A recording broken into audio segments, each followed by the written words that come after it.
যেই মানুষগুলো ফ্যামিলিকে ভালো রাখার জন্য নিজে ভালো থাকতে পারে না, দিন শেষে দেখবে তারা সত্যিই নিজেরা আর ভালো থাকতে পারে না। তারা ফ্যামিলির জন্য করতে করতে করতে করতে একটা সময় হাঁপিয়ে ওঠে। তাদের জীবনে আর কখনো ওই ভালো দিকটা বা ভালো হাসি খুশি নিজেকে কখনো আপ্লুত করা এই জিনিসগুলো কখনো হয়ই না। আর যেই মানুষগুলোর জন্য তারা এতটা কষ্ট করে, যেই মানুষগুলোর জন্য স্যাক্রিফাইসগুলো করে, কিন্তু তারা কিন্তু দিন শেষে আর বুঝতে পারে না যে মানুষটা কতটা অবহেলিত, কতটা তার জন্য তাকে কতটা কষ্ট দেওয়া হচ্ছে। কেউ কখনো সেটা ফিরে তাকায় না। ওই জন্য নিজের খুশিটা না নিজেকেই ধরে রাখতে হয়, নিজের আনন্দটাকে নিজেকেই ধরে রাখতে হয়।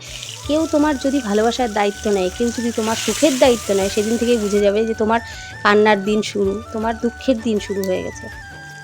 ভালোবাসা বলে কিছু হয় না, সুখে থাকা বলে কিছু হয় না। নিজের জীবনে তুমি যদি ভালো থাকতে চাও বা নিজে সুখী যদি থাকতে চাও, সেটাকে তোমাকে নিজেকেই বহন করতে হবে। আমি যখন নিজের ভালো থাকাটা, নিজের পিসফুল থাকাটা আমি নিজে মেনটেন করি, মেডিটেশন করি, নিজের মধ্যে নিজেকে কন্ট্রোল করি, মাইন্ড কন্ট্রোল করি, সব দিক থেকে করেই তবেই নিজেকে ভালো রাখা যায়। কেউ যদি মনে করে যে তোমাকে ভালো রাখবে, সে তোমাকে ভালো রাখার দায়িত্ব নিয়েছে, কখনোই না, সেটা কখনোই হয় না। কেউ কাউকে ভালো রাখতে পারে না। তুমি যদি না চাও তুমি চোখের জল ফেলবে না, তাহলে তোমাকে কেউ কাঁদাতে পারবে না। আবার তুমি যদি না চাও যে তুমি কোথাও যাবে না, তোমাকে কেউ নিয়ে যেতে পারবে না।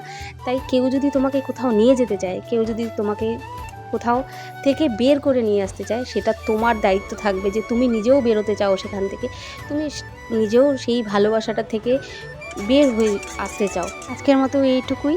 ভালো থেকো সবাই। আমার ব্লগগুলো যদি ভালো লাগে তাহলে একটা লাইক আর কমেন্ট অবশ্যই।